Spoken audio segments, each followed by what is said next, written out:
Samantala, kaugnay sa ICC warrant of arrest kay Senador Ronald Bato de la Rosa para po sa kasong Crimes Against Humanity kaugnay sa war on drugs ni dating Pangulong Rodrigo Duterte, kausapin po natin si Attorney Gilbert Andres, Common Legal Representative ng EJK Victims. Magandang umaga at welcome po sa Balitang Hali. Magandang umaga, Connie. Opo. Ano na po ang mangyayari ngayong hindi pa formal na naisilbi po itong ICC arrest warrant kay Senator Ronald de la Rosa? Mahalaga pong masilbi po ito, kasi ito po ay panawagan po ng mga biktima. Gusto po talaga nila ng hustisya laban po sa nangyaring war on drugs. Kaya sana po ay maisilbi po ito ng mga government authorities po natin. Paano ho ba makakaapekto sa pagsisilbi ng ICC arrest warrant ngayong nasa protective custody na nga po ng Senado si Senador Bato de la Rosa? Alam niyo po ang panawagan po ng mga biktima ng war on drugs, sana po wag maging safe haven ang Senado po para sa isang taong may ICC arrest warrant. Sana po ay respetuhin din po ng Senado ang batas po natin, lalo na po ang RA 9851 na ng Senado. Sabi po sa RA 9851, kung meron pong investigasyon ng isang criminal tribunal, ay pwede pong i-arrest at i-surrender po yung taong to sa international tribunal pong yon. Okay, at maituturing hubang obstruction of justice ang pagkanlong ng Senado kay Senador de la Rosa sa inyo pong opinyon? Well, pwede po yung yan pong nangyayari po, Ngunit ito pong ko po at pati po ng mga biktima na sana po talagang iharap po ng Senado si Senator Bato de la Rosa sa proseso po ng ICC para po talagang marinig po nila ng mga proseso ng hustisya at katotohanan.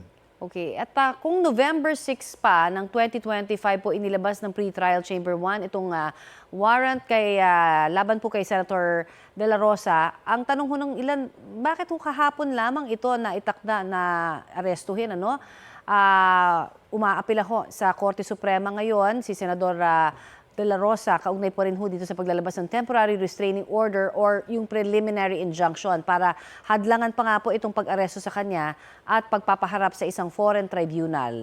Ano po ba ang assessment po ninyo tungkol dyan? Yun din po ang katanungan ng mga biktima. Bakit po ngayon lang po? Halos mga 6 na buwan po ang nakalipas, bakit po hindi po inaresto si Senator Bato de la Rosa? Kaya tanong din po yan ng mga biktima.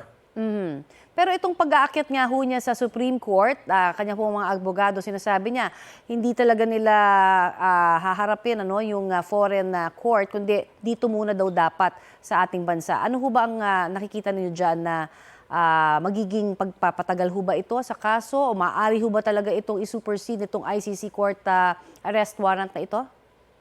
Una po, mali pong sabihin na foreign court pong ICC. Hindi po siya foreign court. Hindi po siya korte ng isang bansa po. Ito po ay International Criminal Court na tinatagpo ng mga bansa.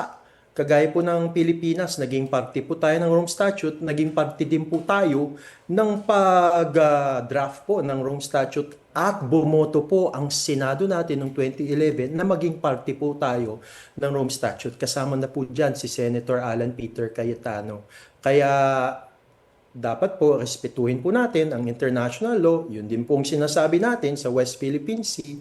At sana po ito po ang dinggin na argumento po ng ating Supreme Court. Okay, ano ho ba ang tsansa na madala kaya si Senator de la Rosa sa The Hague, gaya po ni dating Pangulong Duterte sa inyo pong palagay, lalo na't marami ho siyang sinasabi na kailangan all legal remedies ay mabigay muna sa kanya dito po sa ating bansa? Well, dalawa pong dapat magtugma. Una po, sana po maisip po ng Senado na siya na rin po ang nagpasa ng RA 9851, siya na rin po ang pumasok sa Rome Statute. Yan po yung resibo, sana po dinggin na rin ng Senado yung hinaing po ng mga biktima para po sa katotohanan at hustisya at huwag pong gawing safe haven ang Senado po para po sa isang taong may ICC arrest warrant. At ikalawa po, sana po ang ating mga government law enforcement agencies ay ipatupad po talaga nila without fear, without favor, yung pong ICC arrest warrant. Alinsunod na rin po sa obligasyon natin under international law. Marami pong salamat sa inyo pong ibinahagi sa aming impormasyon at inyo pong oras. Thank you. Maraming salamat. Mabuhay po tayo. Yan po naman si Attorney Gilbert Andres, ang Common Legal Representative ng EJK Victims.